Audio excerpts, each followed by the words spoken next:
کہ نابالغ لڑکا لڑکی ہیں ان کا نکاح ان کے قریبی رشتہ داروں نے کر دیا جو ولی کہلاتے ہیں تو ہو جاتا ہے۔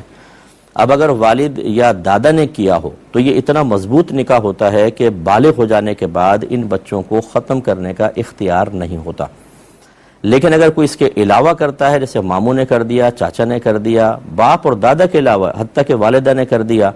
تو جیسے ہی بچے بالغ ہوئے اگر ان کو پتہ چل جاتا ہے کہ بچپن میں ہمارا نکاح کیا گیا ہے تو شریعت ان کو ایک اختیار دیتی ہے کہ آپ چاہیں تو نکاح باقی رکھیں اور چاہے تو ختم کر دیں۔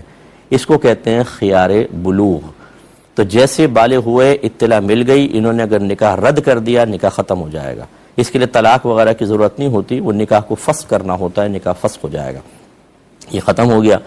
لیکن یاد رکھیں کہ باپ دادا بھی اگر نابالغی میں بچوں کا نکاح کریں گے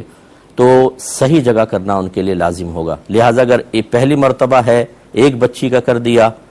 تو اس کے لیے تو فقہاء نے فرمایا ٹھیک ہے، باپ دادا کا نکاح بڑا مضبوط ہوتا ہے کیونکہ وفور شفقت بہت زیادہ ہوتی ہے، ان میں پیار محبت بہت زیادہ ہوتی ہے، تو امید ہے کہ صحیح جگہ کیا ہوگا۔ لیکن اگر ثابت ہو جائے کہ غلط جگہ کیا ہے، جوڑ ٹھیک نہیں ہے، غلط قسم کے لوگوں میں کر دیا ہے، تو پھر یاد رکھیں اگلے بچوں کے لیے باپ دادا کا یہ اختیار، یہ حق بھی سلب ہو جاتا ہے، اور بچوں کا نہیں کر سکتے ہیں وہ۔ ہمارے ہاں مطلب شریعت چونکہ ہم جانتے نہیں ہیں، کہیں تو بچے سرکش ہو رہے ہیں اور کہیں بڑے اپنے اختیارات کا غلط استعمال کر رہے ہیں کہ وہ کہتے ہیں کہ جہاں ہم نے اشارہ کر دیا وہاں تمہیں نکاح کرنا ہوگا، اس کے علاوہ نہیں کرنا ہوگا۔ یہ تو نابالغ بچوں کا مسئلہ ہے کہ اگر ایک کا غلط کر دیا تو اگلے کے لیے ان کا اختیار سلب کر لیا جائے گا۔ یہاں بالغوں کے ساتھ زبردستی کر کے اور بے جوڑ نکاح کروا دیے جاتے ہیں اور اس میں بچے سخت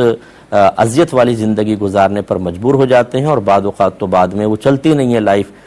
زندگی ڈسٹرب ہو جاتی ہے، وہ طلاقیں ہو جاتی ہیں۔ بلکہ یہاں تک میں نے